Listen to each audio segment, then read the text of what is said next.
নবীর নেককার, আল্লাহর নেককার বান্দা যদি হতে চাও, আল্লাহ বলেন আমার পয়গম্বরের ভালোবাসা অন্তরে ঢুকাও।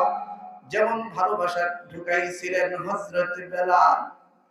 আল্লাহর পয়গম্বরের ইন্তেকালের পরে হযরত বেলাল রাদিয়াল্লাহু তাআলা আনহুর মনটা খারাপ। আল্লাহর পয়গম্বরের সাহাবী হযরত বেলাল রাদিয়াল্লাহু তাআলা আনহু গাঠুরি বেড়েছেন, মদিনাতে উনি থাকবেন না। তদানীন্তন সময় আমিরুল মুসলিমিন, আমিরুল মুমিনিন হযরত আবু বকর সিদ্দিক রাদিয়াল্লাহু তাআলা আনহুর কাছে গেলেন ছুটি নেওয়ার জন্য, বিদায় নেওয়ার জন্য। আবু বকর, আমি মদিনাতে থাকতে চাই না, আমি দূরে কোথাও চলে যেতে চাই, আমাকে বিদায় দেন। আল্লাহর পয়গম্বরের সাহাবী হযরত আবু বকর হযরত বেলালকে বললেন, ও বেলাল, আপনি কেন চলে যেতে চান মদিনায় ছেড়ে? কেউ কি আপনাকে মন্দ বলেছে? ও না। কেউ কি আপনাকে গালি দিয়েছে? বলেন না। কেউ কি আপনাকে ধমক দিয়েছেন? কোন না।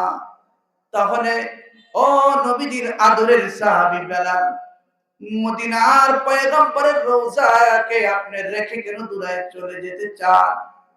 হযরত বেলাল ডাক দিয়া বলেন, ও আবু বকর, আমি কেন চলে যেতে চাই? আপনি কি আমার মনের কষ্টের বিষয়টাকে আপনি সহজ করতে পারবেন, দূর করতে পারবেন?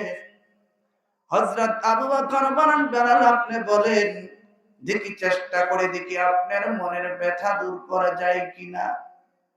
হযরত বেলাল বলেন, ও নবীর সাহাবী আবু বকর, আমি বেলাল মদিনার মসজিদে আযান দিয়ে যখন পিছনের দিকে তাকিয়ে থাকি, নবীজির হুজরার দিকে তাকিয়ে থাকি, দেখি আমার পয়গম্বর আসে না। আমি বেলাল নবীজির এই আগমনের সংবাদ না দেখতে পেরে আমি বেলাল বরদাস্ত করতে পারি না গো আবু বকর। আপনারা নবীকে না দেখে, নবীর রওজা দেখে আপনারা নিজেদেরকে কন্ট্রোল করতে পারেন, নিয়ন্ত্রণ করতে পারেন, কিন্তু আমি বেলাল আল্লাহর পয়গম্বরকে না দেখে নিজেকে নিয়ন্ত্রণ করতে পারি না। ও আবু বকর, এই জন্য আমাকে আপনি ছুটি দিয়া দেন, আমি যেন অন্যত্র কোথাও চলে যেতে পারি। তাহলে সত্যিকারের নবীকে যারা ভালোবাসে তারা একটা সেকেন্ডও নবীর অনুসরণ, নবীর অনুকরণ এবং নবীকে স্মরণ না করে থাকতে পারে না।